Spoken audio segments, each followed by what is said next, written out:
Habíamos, habíamos visto ya la configuración electrónica, antes de la configuración electrónica, todo lo que tiene que ver con la teoría atómica, la ubicación de los electrones y de los protones y de los neutrones, y todo eso nos llevaba a entender qué era lo que ocurría con esos electrones, cómo es que se organizan en los átomos, y de estos electrones, de todos los electrones, pues los que más nos interesan son los electrones de valencia, porque son los que se pueden mover dentro de o sea, dentro del átomo, son los que tienen posibilidad de moverse todavía. Los otros ya están restringidos a orbitales que se han cerrado porque han logrado su estabilidad energética.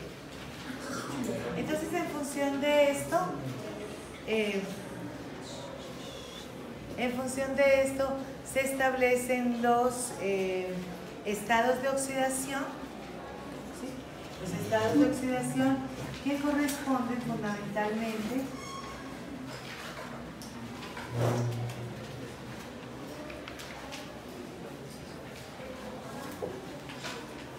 los estados de oxidación corresponden a las cargas que pueden tener los átomos.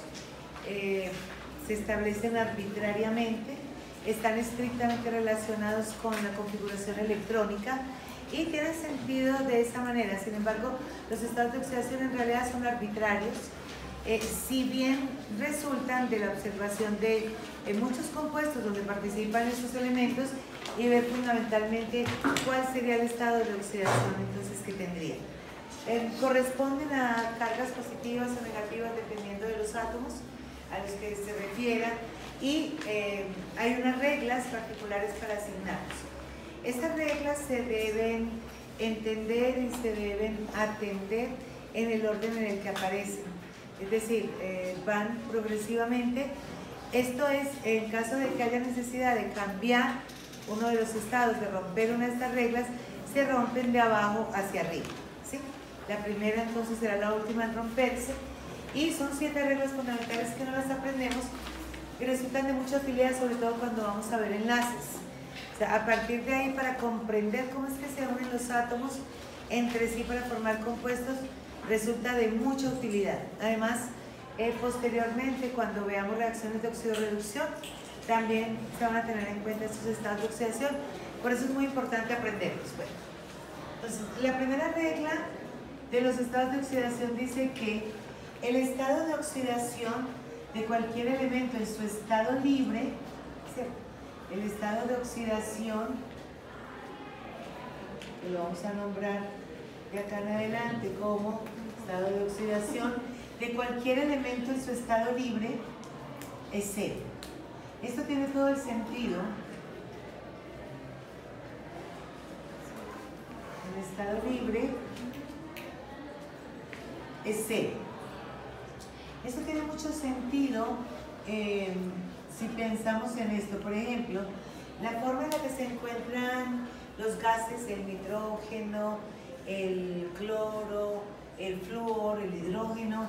Pues fíjense que si tenemos, por ejemplo, una molécula de hidrógeno, el hidrógeno fundamentalmente puede tener una carga, un estado de oxidación +1, y podría tener un estado de oxidación -1. Pero ¿qué razón habría para que dos átomos idénticos, el uno tuviese una carga positiva y el otro tuviese una carga negativa? No habría mucho sentido para esto. Entonces, en su forma libre siempre será cero. Igual ocurre, por ejemplo, con el cloro, ¿sí? Que cuando está en su estado molecular, pues no hay mucha razón para que uno tuviese una carga positiva y otra negativa. Entonces, simplemente cualquier forma natural tendrá como estado de oxidación cero, ¿sí? Las formas naturales fundamentalmente son o monoatómicas, por ejemplo, el sodio, el calcio, cualquiera de estas especies que se encuentran en su forma natural así, pues tendrán estado de oxidación cero. El cobre, los metales, la plata, en fin, que son monoatómicos, o pueden ser diatómicos. Ya estaríamos hablando de moléculas como el O2, L2, F2, cualquiera de estos, Br2, ¿sí? H2, y incluso moléculas un poco más grandes, como por ejemplo el S8.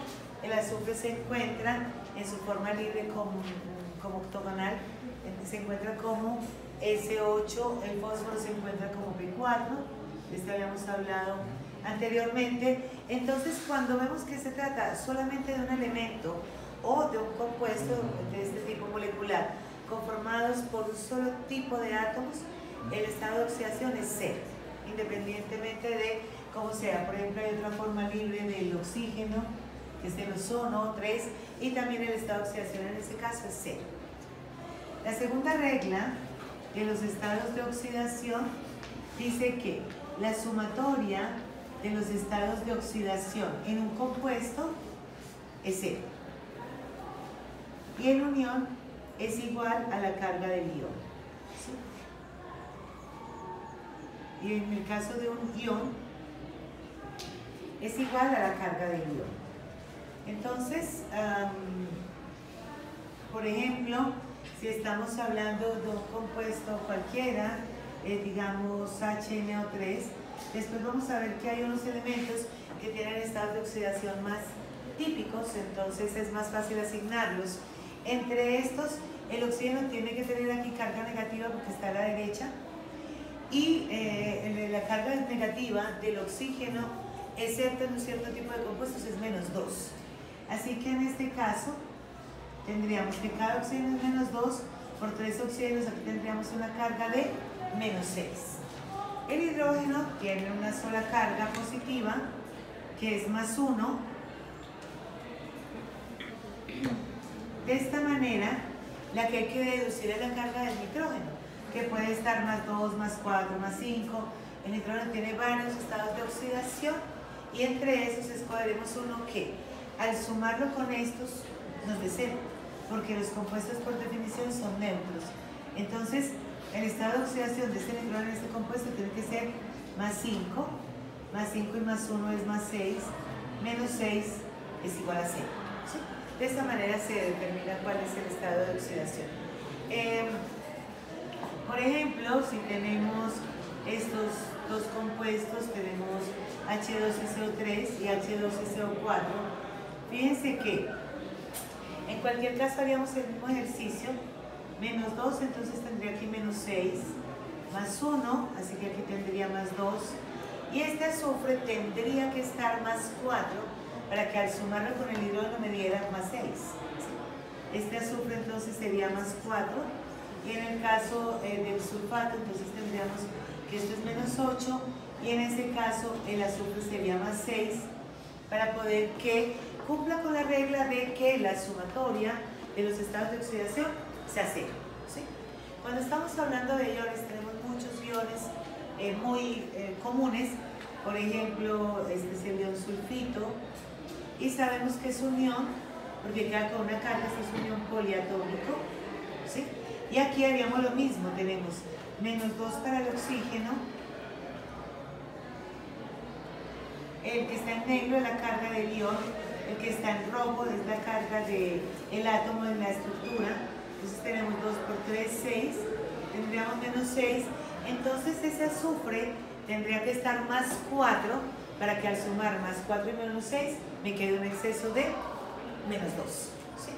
Este azufre entonces tendría que estar +4 y -6 sería igual a -2, que corresponde a la carga del ion.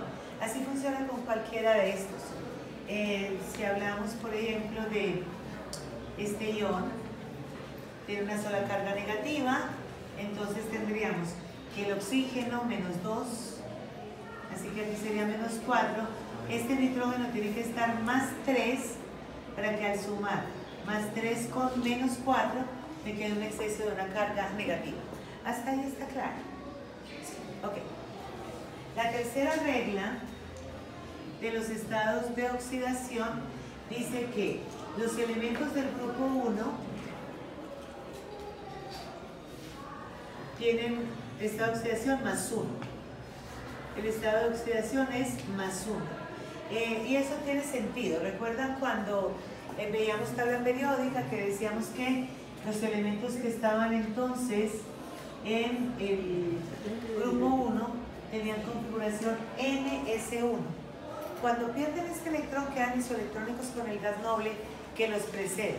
Así que una carga más 1 para los elementos del grupo 1 es funcional, ¿sí? Resulta de utilidad porque los deja isoelectrónicos con el gas noble que los precede, ¿cierto? Entonces, los elementos del grupo 1, por ejemplo, si tenemos el sodio combinado con cualquier otro elemento, en cualquier condición que se tenga, por ejemplo, en una estructura de este estilo, incluso si estamos pensando en algo así, ¿sí?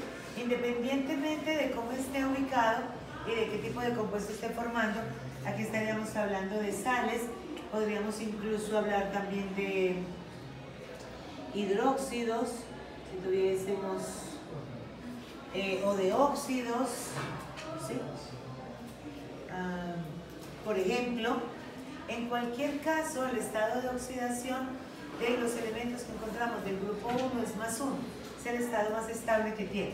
Fíjense que aquí tendríamos entonces más 1 y el cloruro sería menos 1 para poder cumplir la segunda regla que dice que la sumatoria de los estados de oxidación es 0, ¿sí? En este caso tendríamos más 1, este oxígeno es menos 2, así que este cloro tendrá que ser más 1 para poder darnos como resultado esa sumatoria. Pero donde hay elementos del grupo 1, pues uno procede a asignar el estado de oxidación sin dificultad. Aquí tenemos este oxígeno como menos 2, el azufre como más 6, que lo habíamos visto previamente, y este litio está como más 1, así que aquí tengo más 2, más 6 y menos 8, que la sumatoria nos da 0. ¿Dónde están los elementos del grupo 1? Entonces fácilmente se pueden asignar los estados de oxidación. Cuando estamos hablando de los elementos del grupo 2, el estado de oxidación generalmente es más 2. A pesar de que podrían tener un estado más 1, pues ese estado no los favorece porque no les da ni estabilidad de gas noble ni los deja en su estado basal. Entonces cuando hablamos de compuestos del grupo 2, el estado de oxidación es más 2. El grupo 2, el estado de oxidación es más 2 generalmente. Entonces tendríamos, por ejemplo, el MgCl2, el CaCl2, el sulfato de bario, por ejemplo, el hidróxido de estroncio, qué sé yo, todos los elementos de este grupo 2. Entonces fíjense que el estado de oxidación que les correspondería sería más 2, aquí tendríamos más 2 y menos 1, se nos da la integridad en cargas. Aquí tenemos menos 2, más 6, más 2, aquí tendríamos más 2, menos 2, y este cloro que habíamos dicho que en esta, aquí tiene un estado de oxidación distinto, porque acá el que habíamos considerado era el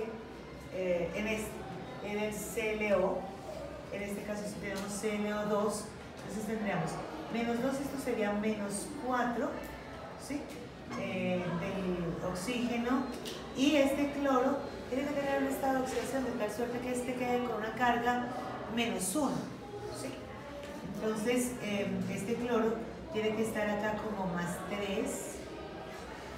Aquí necesito tener 2 iones de este, como en este caso, porque como cada ion de estos tiene una carga negativa, pues voy a necesitar 2 para poder que compense la carga del catión, ¿cierto? En este caso lo mismo, tenemos que el hidrógeno es más 1, el oxígeno menos 2, y aquí voy a tener el estroncio que será más 2. Entonces los elementos del grupo 1 tienen estado de oxidación más 1 y los elementos del grupo 2 tienen estado de oxidación más 2. Eso es consistente con la configuración electrónica. ¿Se acuerdan que los elementos del grupo 1 tienen un electrón de valencia y los del grupo 2 tienen 2 electrones de valencia? En el caso del grupo 1, cuando pierden el electrón de valencia, quedan con una carga positiva, y en el caso del grupo 2 quedan con 2 cargas positivas. Pero ambos quedarán isoelectrónicos con un gas noble, ¿sí? De esta manera se hacen los iones. Yo puedo tener iones monoatómicos o iones poliatómicos.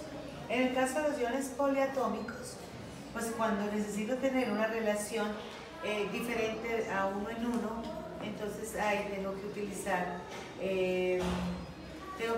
un paréntesis para poder delimitar el ion. Y me quedo con la carga. Este tiene una carga negativa por dos iones, entonces son dos cargas negativas. El bario tiene dos cargas positivas y la sumatoria da 0, que es lo que se espera de acuerdo con la primera regla. ¿Ahí vamos bien? Sí, señora. Eso, muy bien. Bueno, eso en términos de los elementos del grupo 1. Ahora, elementos del grupo 1 y del grupo 2. Bueno, entonces, vamos ahora con la cuarta regla de los estados de oxidación.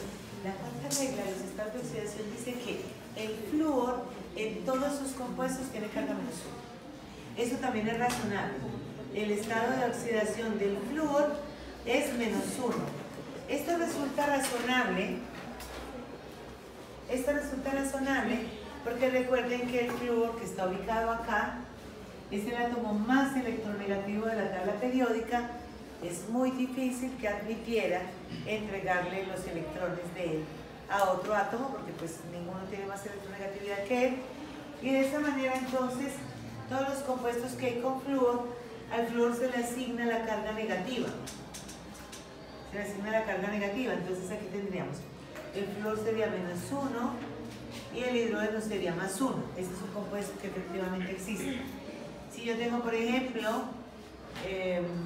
el pentafluoruro de antimonio, pues que también existe, la carga sería menos 1 y el antimonio estaría como más 5, o el trifluoruro de fósforo, qué sé yo. Todo este tipo de compuestos, entonces el flúor va a tener la carga negativa, porque no es razonable que el flúor esté con una carga positiva cuando es el átomo más electronegativo de la tabla periódica. ¿Qué pasa si el flúor estuviera solo? ¿Qué pasa si el flúor estuviera solo? Bueno, entonces, para poder que el flúor estuviera solo, tiene que encontrarse de esta manera. Y aquí resulta toda esa teoría de enlace, ¿sabes? Porque el flúor no se encuentra libre. Cuando tú observas la configuración electrónica del flúor, como es del grupo 17, tiene 7 electrones de valencia. 7 electrones de valencia, le queda faltando uno. Y en su forma libre no está como flúor. En su forma libre está molecular, en la que todo lo que hace es que se une con otro flúor, ¿sí? Se une con otro flúor y de esa manera comparten los electrones para poder que cada uno quede con 8. De la forma libre del flúor es F2 y si está libre es 0. Cualquier elemento en su forma libre es 0. ¿Sí? Para poder que eso tenga consistencia. Después tendrán más dificultades en ajustar esos estados de oxidación. Hasta aquí vamos bien. Ok.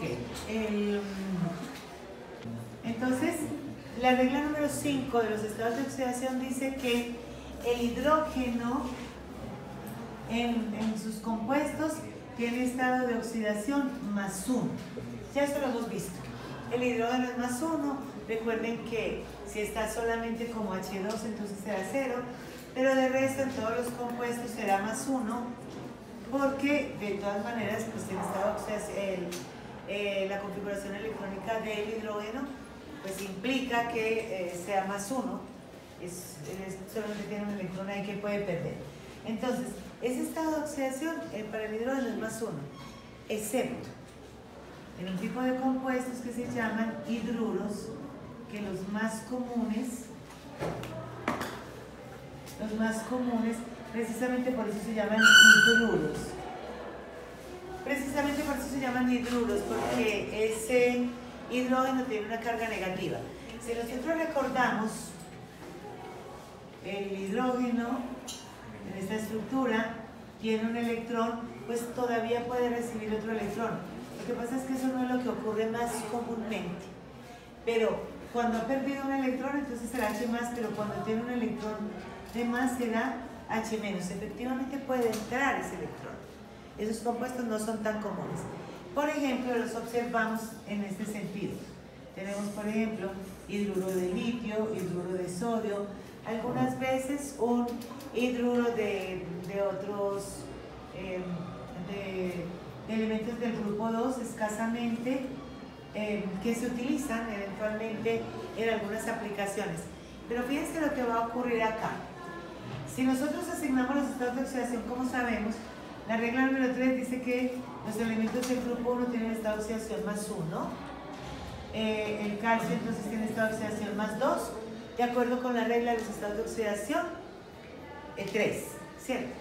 Y el hidrógeno, de acuerdo con esta regla, entonces tiene estado de oxidación más 1 y más 1. Si tuviésemos estado de oxidación más 1, la sumatoria aquí sería más 2.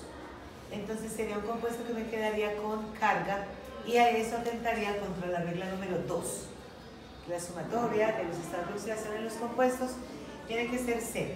La única forma de que este compuesto nos dé 0 en la sumatoria es que este hidrógeno tenga una carga negativa.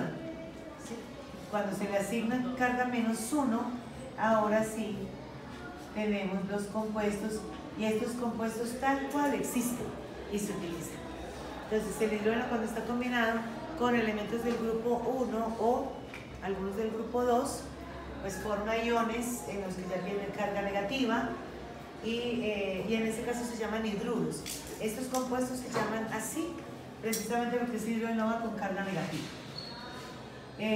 La regla número 6 indica que el oxígeno en todos sus compuestos tiene estado de oxidación menos 2. El estado de oxidación para el oxígeno ideal es el menos 2, porque recuerden que en la tabla periódica tiene 6 electrones de valencia. Si coge 2 electrones más, entonces estará isoelectrónico con el neón.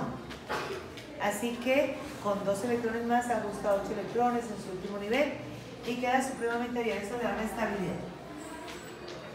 Y aquí vemos cómo en todos los compuestos en los que teníamos oxígeno, de una vez le asignábamos el menos 2.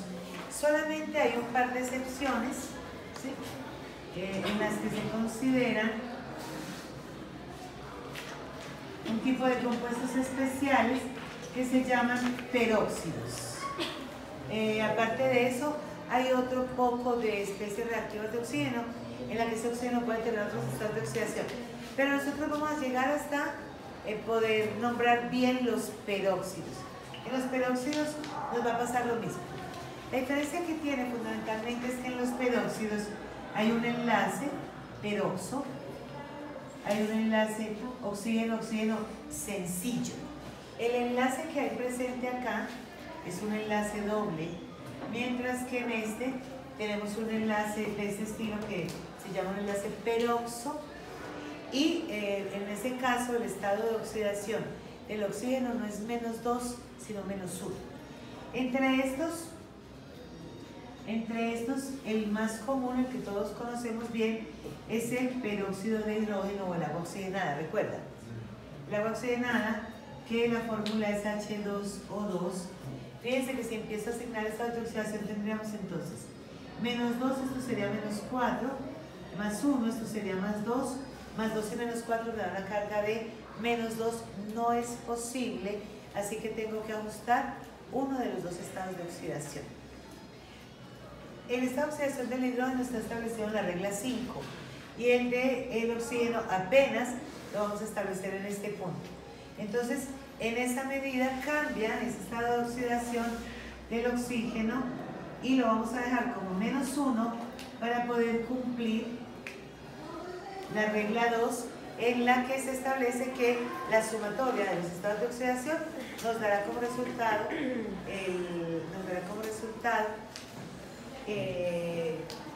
una sumatoria de 0. Ok, la última regla de los estados de oxidación dice que el estado de oxidación de los elementos del grupo 17, cuando hace parte de compuestos en los que actúa como anión, entonces en el grupo 17, cuando están a la derecha, en su forma aniónica, es -1, los del grupo 16, el estado de oxidación es -2, y los del grupo 15, el estado de oxidación es -3. Fíjense que de nuevo tiene sentido porque si estamos en el grupo 17 tiene 7 electrones de valencia más 1, 18, en el 16 6 más 2, 8, y si está en el 15 más 2, más 3, 8. En cualquier caso lo que va a hacer es ajustar 8 electrones de valencia en su último nivel. Lo veíamos, por ejemplo, cuando está como aniones. En este caso está como anión. Fíjense que acá lleva la carga negativa, entonces el cloro llevará una carga -1. Por ejemplo, si yo estoy escribiendo la fórmula del KCl, entonces el cloro estará -1, pero si en lugar del calcio, si en lugar del potasio, por ejemplo, si en lugar del cloro tengo el azufre, entonces fíjense que cuando vaya a escribir la fórmula del compuesto, entonces como el azufre es del grupo 16, tiene 2 electrones, tiene una carga de 2 menos, y de esta manera si el potasio es +1, pues necesitaré 2 potasios para poderlo nivelar.